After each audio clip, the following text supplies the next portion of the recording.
Right now, on college campuses, literally across the entire country, nearly half of all students are looking at artificial intelligence and, well, they're panicking enough to completely rethink their entire college major. Oh, yeah, it is a massive wave of anxiety. It really is.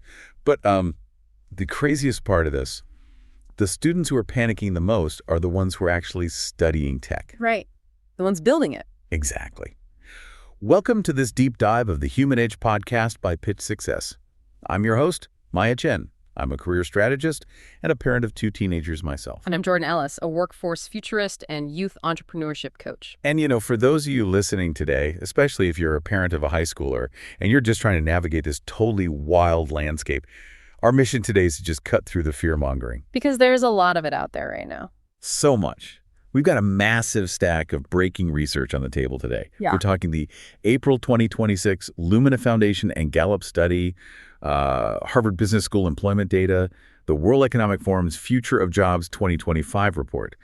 And we're going to unpack all of this to show you why the old rules of choosing a supposedly safe major are just dead, but why the new rules are actually, they're incredibly empowering. They really are. The ground is completely shifting beneath our feet right now. But what the data shows, if you really look at it, is that we need to separate the actual economic reality from the sheer psychological terror that, 18 and 19-year-olds are experiencing. Yeah, and that terror is quantifiable. It's right here in the numbers.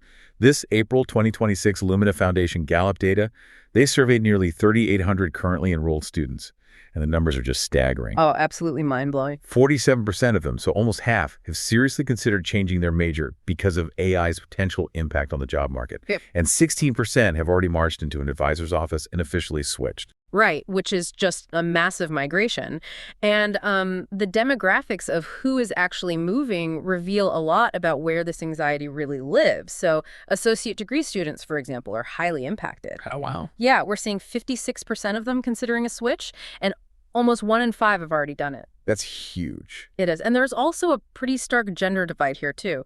Men are switching majors at nearly double the rate of women. It's 21% compared to 12%. But I think the statistic that completely stops me in my tracks, what I've been calling the tech paradox, is that logically you would think the computer science students are feeling the most secure, right? Yeah, you'd think so. They're the ones building the algorithms. Exactly.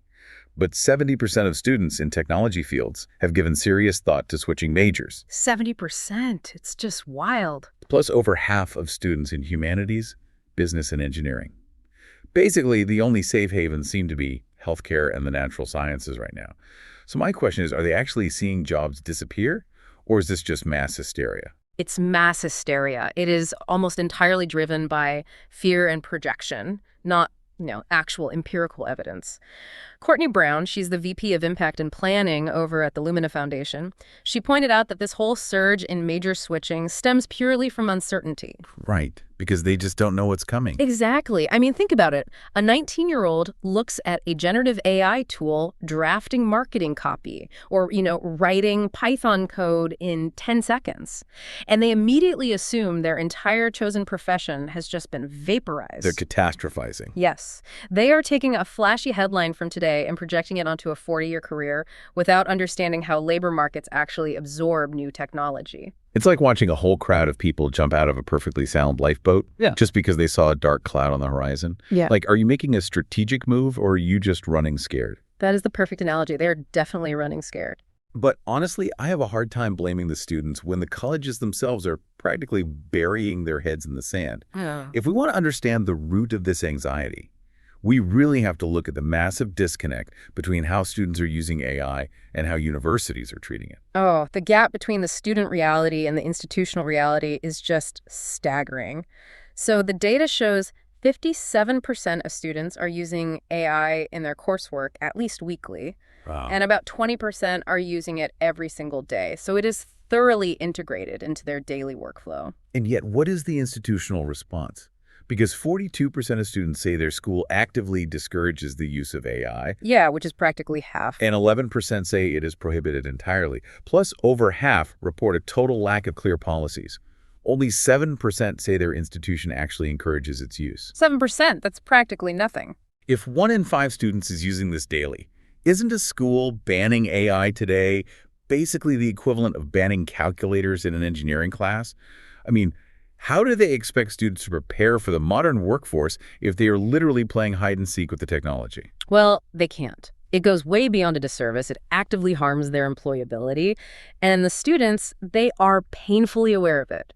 29% of them explicitly state they aren't getting enough AI training. Which is so frustrating as a parent to hear. It is, but it's not uniformly terrible everywhere. Ellen Schendel, who is the dean of the College of Arts and Sciences at Bowling Green State University, she provides a really great blueprint for how to handle this. Oh, right. I was reading about her approach. Yeah, so when ChatGPT became mainstream, she didn't issue this reactionary ban like everyone else. She actually called a faculty meeting across all departments to use it as an inflection point. Her goal wasn't to, police the students, but to figure out how to build savvy, critical thinking AI users. Which brings up another brilliant insight from Courtney Brown at Lumina. She said her primary concern isn't that graduates won't know how to use the tools. Because, any teenager can type a prompt into a text box, right? Exactly. My 10-year-old can do that. Right. Her fear is that they won't understand the biases and the really severe limitations of the outputs. Because AI literacy isn't a technical skill, it's an evaluation skill. It's about judgment. It is knowing when the machine is hallucinating and, having the deep domain expertise to catch the error before it becomes a massive liability for a company. Yes, and when institutions ban the tools, they completely abdicate their responsibility to teach that higher order critical thinking. They're basically just closing their eyes and hoping the problem goes away. Which it absolutely won't. So if colleges are largely failing to set the standard here, who is actually dictating the rules of this new landscape? It has to be the employers, right? If we pivot away from the campus bubble and look at the actual economy, what are companies saying? Is the student fear of being replaced justified? Well, this is where we start seeing the underlying mechanics of what AI actually does to a workforce. So if we look at long-term career stability data from inside higher ed, it provides a massive reality check. Okay, let's unpack that. So between 2022 and 2025, there was a 16% decline in employment for early career workers in AI-exposed occupations. So we're talking about entry-level clerical work, basic software development, routine data entry. Okay, so the entry-level jobs are shrinking. Yes. However, employment for experienced workers in those exact same fields remained completely stable. Wait, but if AI is eliminating the entry-level jobs, how does anyone get the 3 to 5 years of experience needed for the senior jobs? That sounds like an impossible paradox for a new college graduate. It does sound like a paradox, but what it actually does is it forces us to redefine what an entry-level job actually entails. Let's walk through how this task compression happens in real time. So 5 years ago, a junior financial analyst might spend 6 hours pulling data from all these disparate spreadsheets, formatting it, and then maybe spend 2 hours actually thinking about what the data means. Right, the grunt work. Exactly. But today, an AI tool does all that data wrangling and formatting in 5 minutes. So the firm no longer needs 5 junior analysts to format spreadsheets. Wow. What they need is 1 junior employee who can look at the AI output and immediately start thinking like a senior analyst. Oh, that makes so much sense. So employers aren't necessarily hiring fewer people in total. They're just hiring people to do fundamentally different things from day one. They don't want humans acting like robots anymore because the robots are finally doing the robotic work. That is exactly the core shift. Yeah. And Harvard Business School released some research in February 2026 showing this perfectly.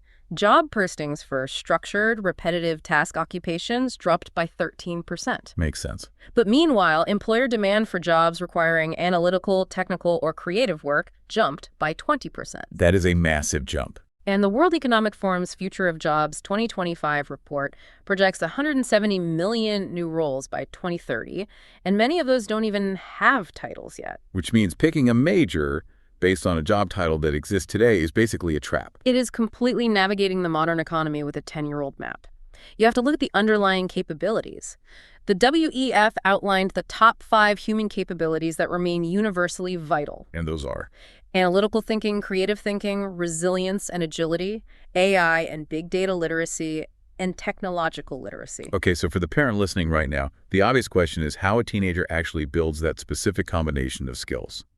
If the market wants analytical, adaptable thinkers who know AI, they clearly don't get there by just hunting for one magically safe college major, right? Like, what is the actual winning strategy here? The winning strategy moving forward is aggressive interdisciplinary study combined with AI fluency. Mark Cuban actually summarized this perfectly a while back when he was talking about his own daughters. Oh, what did he say? He told them to study business, but pair it with every course that lets them use AI tools. His exact advice was, know AI tools better than anyone and be curious about everything. I love that. And we are seeing the smartest students figure this out in real time. Remember that tech paradox we mentioned earlier? The 70%. Yeah, the 70% of tech students considering a switch, they aren't actually abandoning tech. They are hyper-specializing within it. The data shows general computer science programming interest dropped from 14% to 10%.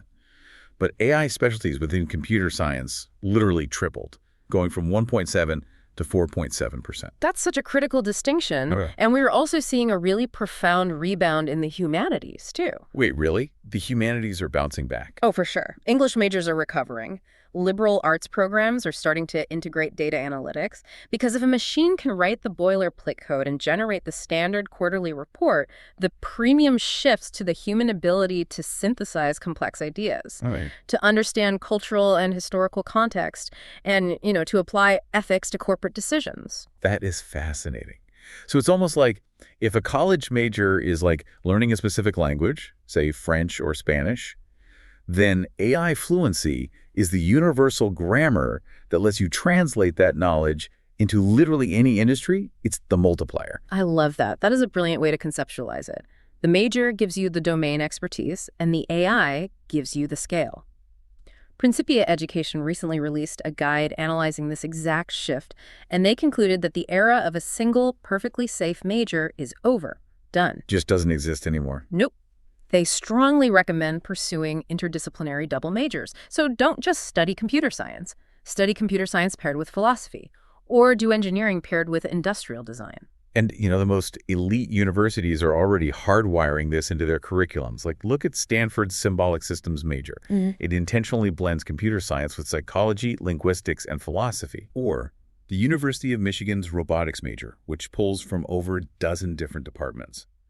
Berkeley's data science curriculum is entirely focused on combining computational thinking with real-world humanities-based inquiry. And York College, Pennsylvania did a huge analysis on this and concluded that the most adaptable, resilient careers will be those where professionals pair highly developed human skills like empathy, creativity, and ethics with AI tools that handle the efficiency and data processing. So deep domain expertise plus AI fluency. That's the formula. Exactly. That is the ultimate winning strategy. So as parents, I feel like we just have to let ourselves off the hook here. We don't need to pick the perfect major for our teenagers because the perfect major just doesn't exist anymore.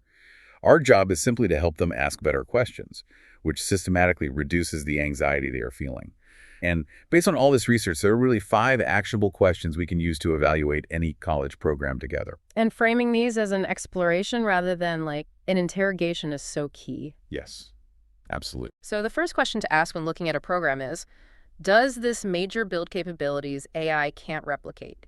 You really need to look past the syllabus and see if the program actively develops complex problem-solving, ethical reasoning, and interpersonal communication. If the degree is just rote memorization and basic technical knowledge, it is highly vulnerable. Okay, let's apply this to a real scenario. Say my teenager comes to me and wants to study art history. I don't want to crush that dream, obviously, but I want them to be employable. How do I test that against this reality without sounding like a corporate boss giving a performance review? Right, you don't want to kill their passion. Exactly. So that brings us to question 2. Can I layer AI fluency on top? I would ask my teen, that's a fantastic major for critical thinking, but does this university offer minors or certificates in data science or computational media that you can attach to it? That's a great approach. And that naturally leads to question 3. Does the program emphasize interdisciplinary thinking? You want to look for schools that blur traditional boundaries. Like, the nursing student should have easy access to health informatics courses. Right. The business student should be encouraged to take classes in human-computer interaction. The silos are coming down, and the university structure needs to reflect that. And question 4 is entirely about the output. Will I build evidence of capability, not just a credential? Because, let's be real, a piece of paper with a GPA doesn't prove anything to an employer anymore. We need to look for programs that emphasize project-based learning, mandated internships, and capstone projects. Oh, absolutely. Which culminates in question 5. Does this path develop my ability to learn and adapt continuously? That's a good question. Because the specific software a student learns during their sophomore year might be completely obsolete by the time they walk across the graduation stage. Oh, for sure. It probably will be. Right, so the ability to learn, unlearn, and relearn is the true asset here. Adaptability is vastly superior to just choosing a single major out of fear. Those 5 questions are a fantastic framework, but I will say, implementing them at the kitchen table can still feel really overwhelming for a lot of families. And this is where the tools we build at Pitch Success fundamentally change the dynamic.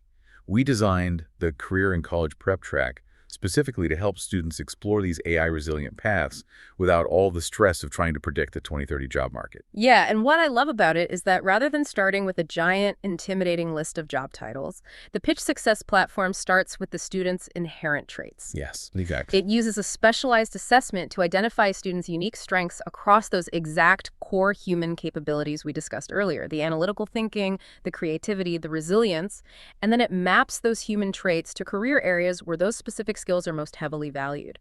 It's really about making decisions based on enduring human capability, not just chasing a fleeting job title. And it changes the entire temperature of the room. It takes the fear out of the process and replaces it with actual self-discovery.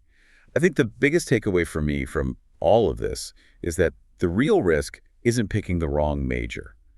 The actual risk is choosing any major and treating it as a finished product rather than a launching pad. Yes.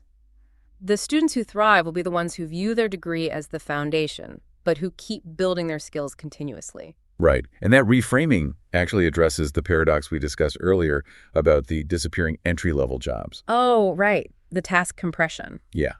If the routine clerical tasks that used to define early career roles are being automated, the bottom rung of the ladder isn't missing. It is just transformed. Yeah. Which leads me to a final thought for you to mull over as you're listening today. This is the best part. If the traditional entry-level job is disappearing, then perhaps the new entry-level isn't a junior job title at all. The new entry-level is the portfolio of personal projects, the independent research, and the human collaborations that your team builds outside the classroom while they're still in school. That is so powerful. By the time they graduate, they don't need a traditional junior role to prove they can do the work. They already have the tangible evidence that proves they can manage the AI, apply critical thinking, and deliver real results. Because they aren't waiting for someone to hand them an entry-level task to prove their worth. They are generating the evidence of their capabilities proactively. And, when you look at it through that lens, the future doesn't look terrifying at all. It looks like an incredible landscape of opportunity for the students who know how to navigate it. They aren't jumping out of the lifeboat in a panic. They're just learning how to build a much faster, much stronger ship while they are out on the water. Well, thank you for joining us for this deep dive. As parents, we are navigating entirely uncharted waters, but we don't have to do it blind. We really don't. If you want to help your teens start mapping their unique human skills to the AI era, have them take the free 5-minute capabilities assessment at pitchsuccess.com. You've been listening to a deep dive on the Human Edge podcast by Pitch Success. We'll catch you next time.